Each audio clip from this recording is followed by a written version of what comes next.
Dito sa bulubunduking parte sa bayan ng Binalbagan, Negros Occidental, matatagpuan ang Barangay Biao.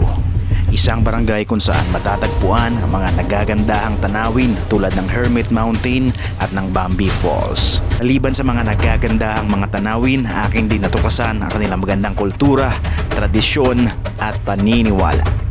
At isa ako sa mga naimbitahan sa kanilang taunang selebrasyon, ang Dalawidaw Festival.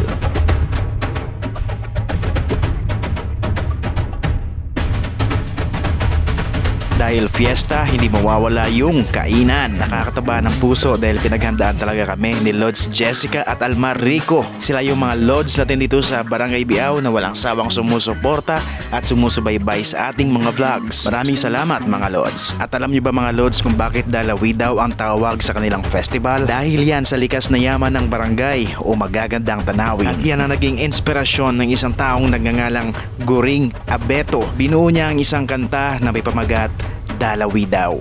Dalawidaw ang kanta na nakatuon para sa kanyang anak na babae at kinakanta ito habang ito'y naliligo sa talon. Si Attorney Augurio Marañon Abeto o mas kilala bilang Goring Abeto ay naging alkalde ng bayan noong kapanahon ng 1940.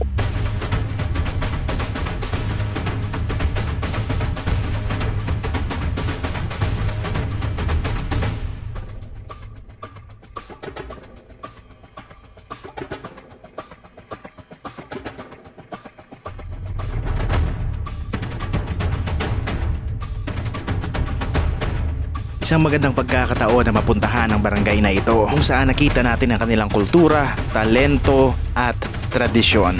At ito ulit si Bongsi Travels, libutin natin ang Negros.